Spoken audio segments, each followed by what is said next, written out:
Move now to Washington, though, and President Biden holding his first formal news conference since taking office, facing tough questions from the crisis at the border to gun violence and how to respond to Republicans trying to block his agenda. Chief White House correspondent Cecilia Vega was in the room with plenty of questions, and Cecilia, the president making news on a range of issues. Good morning. Yeah. Hi, Wood. Good morning. He certainly did. 64 days into his presidency, this press conference finally happened. It took President Biden longer than 15 of his past predecessors over the last 100 years to do this. This morning, the president facing mounting pressure to address the urgent situation at the southern border. Immigration dominating his first news conference. Some 17,000 kids now in U.S. custody, a near record, a number that is only expected to climb. The president bristling over a question about those severely overcrowded facilities. The Customs and Border Protection facility in Donna, Texas, I was there, is at 1,556% capacity right now with mostly unaccompanied minors. There are kids that are sleeping on floors.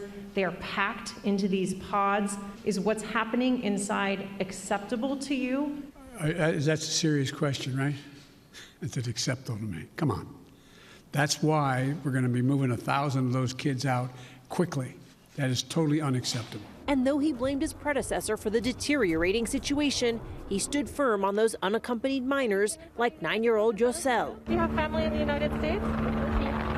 We met him just after he crossed the Rio Grande after that long journey from Honduras without his parents. Is your messaging in saying that these children are and will be allowed to stay in this country and work their way through this process, encouraging families like Joselle's to come? Well, look,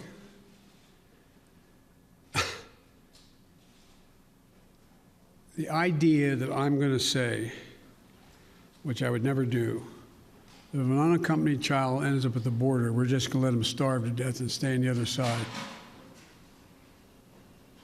No previous administration did that either, except Trump. As for those phone numbers written on the clothes of so many children, including the 2 little boys we met, President Biden suggesting people will lose their jobs if authorities don't make contact sooner. They're going to get they're going to get a whole hell of a lot better real quick, or you're going to hear some people leaving, okay? But about that other crisis at hand, 2 mass shootings in the span of a week, claiming 18 lives. The president deflecting on gun control. Instead, he issued a warning to Republicans that he might be willing to change arcane rules in the Senate that would help his party advance his agenda. Well, we're going to get a lot done. And if we have to, if there's complete lockdown and chaos as a consequence of the filibuster, then we'll have to go beyond what I'm talking about. Well, the issue of voting rights also clearly struck a nerve with President Biden after states like Georgia passed these sweeping changes to election laws there. Democrats saying that those changes are aimed at disenfranchising minority voters. The president called these efforts, TJ, sick and un-American.